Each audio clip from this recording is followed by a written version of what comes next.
In January 1692, something was wrong in the household of Reverend Samuel Parris of Salem Village. Welcome to Salem Witch Trials Daily. I'm Josh Hutchinson. Hi, I'm Sarah Jack. His 9-year-old daughter, Betty Parris, and 11-year-old niece, Abigail Williams, had begun behaving in ways no one in Salem Village could explain. The girls barked like dogs, quacked like chickens, made sounds like sheep, hid beneath tables, and alarmed their family by moving toward the hearths and wells in the house. Minister John Hale, writing years later in a modest inquiry, described the situation plainly. He said, Mr. Samuel Parris, pastor of the church in Salem Village, had a daughter of 9 and a niece of about 11 years of age, sadly afflicted of they knew not what distempers, and he made his application to physicians. Yet still they grew worse. The Parris household had turned to prayer, fasting, and medicine to find relief. Nothing worked. Around February 24th, 1692, a local physician, widely believed to be Dr. William Griggs, was called in to examine the girls. After his examination, he reached a conclusion that would ripple through Salem Village for months to come. He found no natural medical explanation for what he had observed. As Hale recorded, at length one physician gave his opinion that they were under an evil hand.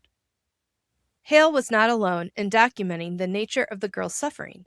His account described physical torments that defied ordinary explanation. These children were bitten and pinched by invisible agents. Their arms, necks, and backs turned this way and that way and returned back again, so as it was impossible for them to do of themselves, and beyond the power of any epileptic fits or natural disease to affect. Sometimes they were taken dumb, their mouths stopped, their throats choked, their limbs racked and tormented so as might move a heart of stone to sympathize with them with bowels of compassion for them. Minister Deodat Lawson, who would soon travel to Salem Village to witness the afflictions for himself, later recorded his own careful observations. He noted that the physical movements during the girls' episodes were unlike anything natural.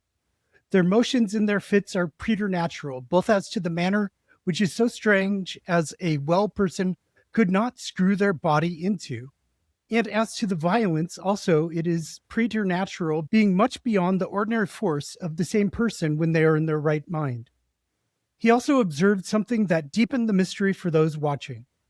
The eyes of some of them in their fits are exceeding fast closed, and if you ask a question, they can give no answer, and I do believe they cannot hear at that time.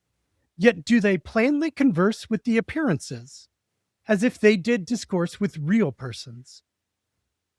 In this worldview, the phrase evil hand carried specific and serious meaning.